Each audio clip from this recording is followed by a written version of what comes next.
boy, DL47. Very, very excited indeed. Welcome to DL47's Rugby League stats. Let's pop off some more ancient Rugby League stats right now. This time we've got 995 round 1, and we're jumping up and down and pushing the ceiling all day, making this day 10 out of 10, because it was supposed to be exciting times in 995. For the 995 season, 4 brand new teams that entered the competition. The Cowboys, the Warriors, the South Queensland Crushers and the Western Reds had all entered the competition. It was supposed to be exciting times before, of course, the dreaded Super League war took hold in 995.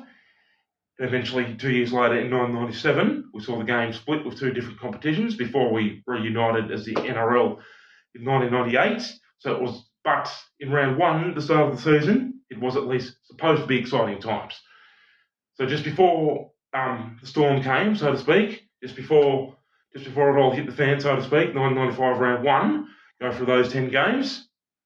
So first of all, Warriors, the Auckland Warriors, as I called at the time, they had to play first. They had to play the almighty Brisbane Broncos, and it was Phil Blake who scored the first ever Warriors try, one of the game's greatest ever players, getting their first ever try, and they led 22 points to 10 at one point in the second half before Brisbane's Alan Langer picked up 2 late tries. One of them a sneaky little grubber kick, scoring on his own grubber kick for one of them, to make it 22 all, and then eventually a late field goal and penalty goal got Broncos to win 25 points to 22. So Warriors so close to the perfect debut, but not quite. South Queensland Crushers had to play the almighty Canberra Raiders Green Machine. That team that included Brett Mullins, Bradley Clyde, Ricky Stewart, Laurie Daly, everyone like that, Ken Nagus, Nolan Mandrugu. That brilliant team they had to play, Steve Walters, and it was 6 all for a long time of the game. It was 6 all before eventually Raiders' class and experience saw them get some late tries to win 24 points to 6. So Canberra Raiders over South Queensland Crushers 24 points to 6, 995 round 1. Then Cowboys had to play, and they opened their Townsville Stadium with a very strong showing, a very competitive performance, but not enough to get the win. Despite scoring 3 very entertaining tries, they eventually lost to the Bulldogs 32 points to 16. And for 995, the Canterbury Bulldogs had decided to call themselves Sydney Bulldogs for 995. They, of course, ended up winning the comp, beating Manly 17 points to 4 in the 1995 grand final. And in round 1, they, in fact, had beaten Cowboys 32 points to 16, which meant it was left to the Western Reds to get a win on debut for the new brigade. And they managed to do so. They playing over at the Wacker, which was their home ground for 995, and they led St George Dragons 16-0 at one point before eventually hanging on to win 28 points to 16. So Western Reds, the only team to win on debut. So exciting stuff there. But like I said, the so-called fun didn't last very long before the Super League war took over, and the 4 new teams, none of them made the finals. The Cowboys, in fact, ended up getting the wooden spoon for 995, and Western Reds and South Queensland Crushers, those 2, they only lasted 3 years, 995, 996 and 997, before becoming extinct. At least Cowboys and Warriors, at least they've played on to this day, at least they've survived to this day. So it was at least meant to be great times, even though it wasn't. So that's the 4 new teams. Western Reds only the only one to win on debut. So obviously there's 6 other games. We saw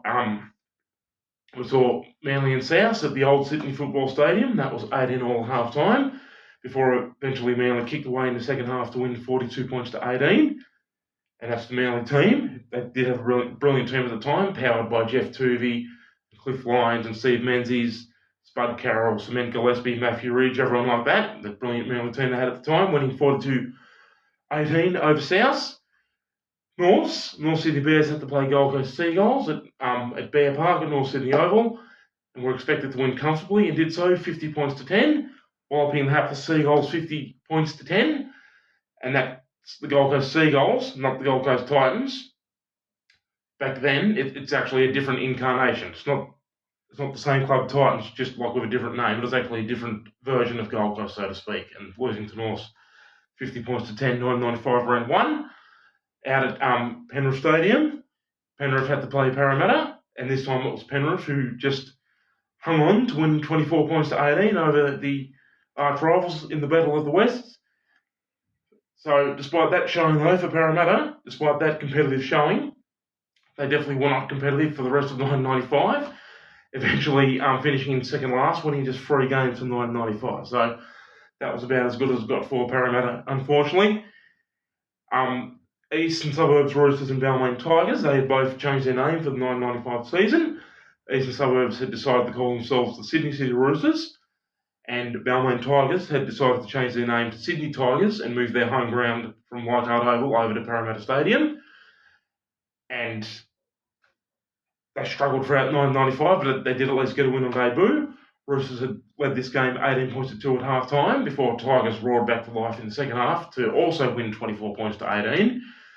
But after this win in round 1, bright moments few and far between for the poor old Tigers in 1995. We had to see West play Illawarra, so 2 teams that don't exist anymore, the Western Suburbs Magpies versus the Illawarra Steelers down at Campbelltown Stadium. And despite Illawarra Steelers' legendary halfback John Simon getting 3 tries, his first career hat-trick, despite his best efforts, it was eventually the West Magpies who won 25 points to 24, with their outstanding fullback Andrew Leeds getting the match-winning field goal on that one for them. Western Suburbs Magpies 25, Illawarra Steelers 24, 95 round 1 at Campbelltown Stadium. The other game, not many points, but an outstanding affair. We saw Cronulla versus Newcastle at Shark Park, Caltex Field as Cronulla's home ground was called at the time. And Cronulla, of course, had forged a fearsome reputation at home in recent seasons, hardly ever losing at Shark Park, especially on Saturday nights. But on this occasion, it was Newcastle who came up trumps, winning 6 points to 4. So a lot of bash and barge, just 1 try each, obviously. So a lot of bash and barge, a lot of brutal forwards just going hammer and tong, toe-to-toe, so to speak. But you don't always need a lot of points for a good game. And despite the fact there was only 1 try each, it was an enthralling contest. Newcastle clinging on for the 6 points to 4 win. So there you go, your boy DL47 popping off Australian Rugby League 1995 round 1. Just because I felt like it, your boy in this building. Toodaloo.